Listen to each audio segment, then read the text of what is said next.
ಆತ್ಮೀಯ ವೀಕ್ಷಕರಿಗೆ DV. Saraf for the nation channel ವತಿಯಿಂದ ಹೊಸ ವರ್ಷದ ತಮ್ಮೆಲ್ಲರಿಗೂ ಶುಭಾಶಯಗಳು. ಇಂದಿನ ಶೀರ್ಷಿಕೆ ಏನೆಂದರೆ ಹರ ಹರ ಗಂಗೆ ಎಂದು. ಇದರ ಅರ್ಥ ಹರ ಎಂದರೆ ದೇವರು, ಗಂಗೆ ಎಂದರೆ ನೀರು. ಇದರ ಅರ್ಥ ನೀರು ದೇವರು ಇದ್ದಂತೆ. ಆದ್ದರಿಂದ ನಾವು ನೀರಿನ ದುರ್ಬಳಕೆ ಮಾಡಬಾರದು. ನೀರು ಪ್ರತಿ ಜೀವಿಗೂ ಅತ್ಯವಶ್ಯಕ, ಅಲ್ಲದೆ ಬೆಳೆ ಗಿಡ ಮರಗಳಿಗೂ ಅತ್ಯವಶ್ಯಕ. ಆದ್ದರಿಂದ ನೀರನ್ನು ದೇವರ ಸ್ವರೂಪದಲ್ಲಿ ನಾವು ನೋಡಬೇಕು. ಮೊದಲಿನ ಕಾಲದಲ್ಲಿ ನೀರಿನ ಬಳಕೆಯನ್ನು ಚೆರಿಗೆಯಿಂದ ಮಾಡುತ್ತಿದ್ದರು, ಆದರೆ ಈಗ ತೊಟ್ಟಿಯ ಮೂಲಕ ಬಳಸುತ್ತಾರೆ. ಆದ್ದರಿಂದ ನಮಗೆ ಬೇಕಾಗುವುದಕ್ಕಿಂತಲೂ ಸಾಕಷ್ಟು ಪ್ರಮಾಣದಲ್ಲಿ ಹೆಚ್ಚಿನ ನೀರಿನ ಬಳಕೆಯಾಗುತ್ತದೆ. ಈ ನಮ್ಮ ಅನಾವಶ್ಯಕ ಬಳಕೆಯಿಂದ ನೀರು ಎಂಬ ದೇವರು ಶಾಪ ಕೊಡುವಂತೆ ಆಗಿದೆ. ಇದರಿಂದ ನೀರಿನ ಪಾತಳಿ ಸಾಕಷ್ಟು ಆಳವಾಗಿ ಹೋಗಿರುವುದು ಕಂಡುಬರುತ್ತದೆ. ನಾವು ಹೊಳೆ, ಹಳ್ಳ ಇತ್ಯಾದಿಗಳಲ್ಲಿ ಪೂಜೆಗೆ ಬಳಸದೆ ವಸ್ತುಗಳನ್ನು ನೀರಿಗೆ ಹಾಕುತ್ತೇವೆ. ಇದರಿಂದ ನೀರು ದೂಷಿತ ಹಾಗೂ ಕಲುಷಿತವಾಗುತ್ತದೆ.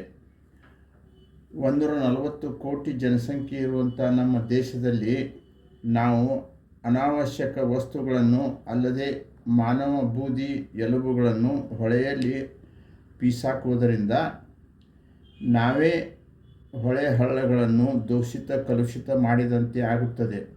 ಮತ್ತು ಸ್ವಚ್ಛ ಮಾಡಲು ಕೋಟಿಗಟ್ಟಲೆ ಹಣವನ್ನು ಖರ್ಚು ಮಾಡಿ ಅದರಲ್ಲಿ ಬೆರೆತ ಕಸಗಳನ್ನು ತೆಗೆದು ಹೊರಹಾಕುವ ಪ್ರಕ್ರಿಯೆ ನಡೆಯಬೇಕಾಗುತ್ತದೆ. ಇದರಿಂದ ತೆರಿಗೆ ರೂಪದಲ್ಲಿ ನಾವು ಕೊಟ್ಟ ಹಣವನ್ನು ನಾವೇ ಅನಾವಶ್ಯಕವಾಗಿ ಖರ್ಚು ಮಾಡದಂತೆ ಆಗುವುದು. ನೀರು ಮೊದಲಿನ ಕಾಲದಲ್ಲಿ ಹಾಗೆಯೇ ಕೊಡುತ್ತಿದ್ದರು.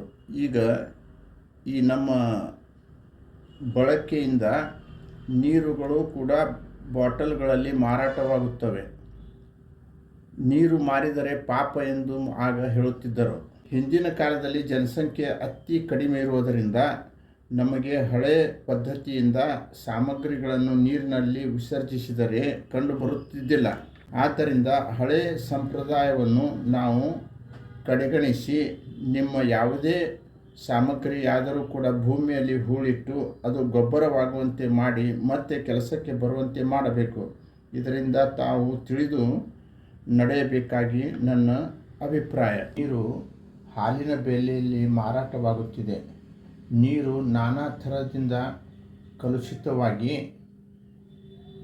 ಫ್ಯಾಕ್ಟರಿಗಳಿಂದ ಬಂದ ರಾಸಾಯನಿಕ ಕೊಳೆ ಇತ್ಯಾದಿ ಹೊಳೆ ಮತ್ತು ಹಳ್ಳಗಳಲ್ಲಿ ಸೇರುತ್ತವೆ.